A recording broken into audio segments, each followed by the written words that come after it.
সম্মানিত দর্শক, এখানে আমরা এটাকে দিয়ে দিচ্ছি। দেখেন এটা কিন্তু অন হয়ে গেল, এটা এখন ডিসকানেক্ট। সম্মানিত ভিউয়ার্স, আসসালামু আলাইকুম। আসলাম ARB টিভির পক্ষ থেকে সবাইকে স্বাগতম। আশা করছি সকলেই অনেক ভালো আছেন। আজ আমি আবারও একটি টেকনিক্যাল ভিডিও নিয়ে আপনাদের সামনে হাজির হয়েছি। তো আমার ভিডিওর বিষয় হচ্ছে একটি সিঙ্গেল ফেজ মোটর বা একটি এসির কম্প্রেসর বা একটি ফ্রিজের কম্প্রেসর কিভাবে ক্যাপাসিটর ছাড়া ডাইরেক্ট কানেক্ট করে বা ডাইরেক্ট কানেক্ট করে চালানো হয় বা রিলে ছাড়া কিভাবে চালানো হয় সে বিষয়ে আমি আপনাদেরকে ধারণা দেওয়ার চেষ্টা করব।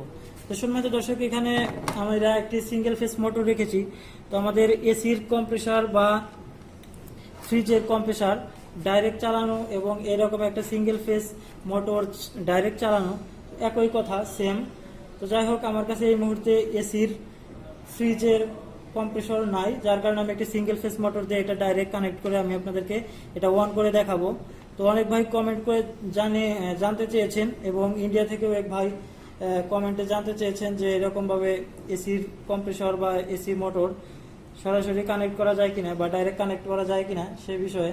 তো আমাদের এইখানে দেখেন, এটা হচ্ছে কমন টার্মিনাল। একটি ফ্রিজের কম্প্রেসর বা এসির কম্প্রেসরের মধ্যে তিনটি টার্মিনাল থাকে। একটা হচ্ছে কমন টার্মিনাল এবং একটা হচ্ছে রানিং টার্মিনাল এবং একটা হচ্ছে স্টার্টিং টার্মিনাল, এরকম তিনটি টার্মিনাল থাকে। তো এই কমন টার্মিনালের সাথে আমরা সরাসরি ফেজ কানেক্ট করেছি, ফেজ লাইন কানেক্ট করেছি কমনের সাথে। এবং এইখানে আমাদের একটা হচ্ছে স্টার্টিং এবং একটা হচ্ছে রানিং। তো এটা আমরা মেজারমেন্ট করে নিতে পারবো এখানে মিটার দিয়ে। এখানে আমরা এটাকে ওহমে সিলেক্ট করলাম এখানে। তো আমরা এটা কমনের সাথে এটার রেজিস্ট্যান্স দেখতেছি 11.2 বা 11 এরকম আসে এবং এইটায় দেখি কত আসে।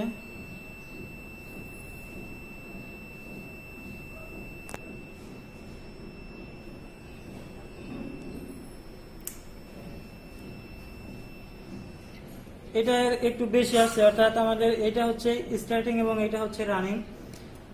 তো আমরা এটা রানিং স্টার্টিং কমন শনাক্ত করলাম। তবে কম্প্রেসর এসি মোটরের ক্ষেত্রে কিন্তু এসির মোটর বা এসির কম্প্রেসরের ক্ষেত্রে কিন্তু এটা সিলেক্ট করে থাকে কমন, রানিং, স্টার্টিং। এটার সাথে আমরা যেটা হচ্ছে রানিং টার্মিনাল, রানিং এর সাথে এটাকে আমরা সরাসরি কানেক্ট করে দিচ্ছি। এটা মোটর টেস্টের ক্ষেত্রে বা বিভিন্ন সময় সরাসরি ডাইরেক্ট চালানোর প্রয়োজন হয়, তবে এভাবে না করাই ভালো। এটা অ্যাম্পিয়ার বেশি নিতে পারে, মোটরটা নষ্ট হয়ে যেতে পারে একটু এটা ডিসকানেক্ট করতে দেরি হলে। তো আমরা এখানে এখন এটাকে শুধু আমরা এরকম শর্ট করে ছেড়ে দেব লাইন দেওয়ার পরে। যেহেতু এটা রানিং কয়েলটাতে আমরা ফেজ নিউট্রাল উভয় দিয়ে দিছি, স্টার্টিং কয়েলটার সাথে আমরা এখানে নিউট্রালের সাথে এটা যদি আমরা ফেজ ধরি তাহলে এটা নিউট্রাল, এটার সাথে শর্ট করে রাখবো। পরবর্তীতে আমরা সুইচ দিয়ে এটাকে ছেড়ে দেবো, ছেড়ে দিলেই মোটরটা রান হয়ে যাবে। তো সম্মানিত দর্শক, এখানে আমি চালিয়ে আপনাদের অন করে দেখাচ্ছি। আমরা এখানে এটাকে সাপ্লাই দিয়ে দেব। সাপ্লাই দিয়ে আমরা এটার অ্যাম্পিয়ার পরিমাপ করার জন্য এখানে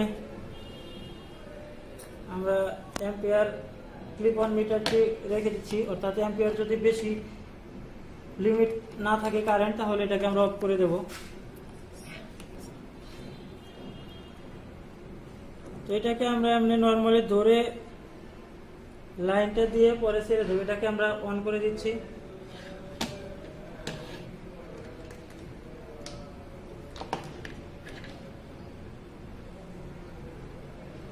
এটা হচ্ছে রানিং কয়েল এবং এটা হচ্ছে স্টার্টিং কয়েল। স্টার্টিং কয়েলের সাথে আমরা দিয়ে দিচ্ছি। দেখেন এটা কিন্তু অন হয়ে গেল, এটা এখন ডিসকানেক্ট। এটা কিন্তু ডিসকানেক্ট হয়ে গেছে। এখানে আমরা এটাকে সেপারেট করে দিয়েছি এবং এখানে কারেন্টেও কিন্তু কারেন্ট লিমিট আছে।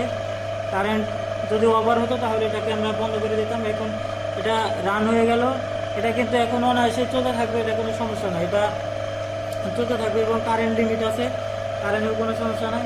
তো এইভাবে কিন্তু একটা এসি বা ফ্রিজের মোটর বা কম্প্রেসর, আমরা যেটাই বলি কম্প্রেসর মোটর, আমরা খুব সহজে এটাকে রান করে চালাতে পারি উইদাউট ক্যাপাসিটর ছাড়া আমরা এটাকে সহজেই চালাতে পারি। তো সম্মানিত দর্শক, যারা আপনারা কমেন্টে জানতে চেয়েছিলেন তাদের উদ্দেশ্যে মূলত ভিডিওটি করেছি। আশা করি সকলেই ভালো লাগবে।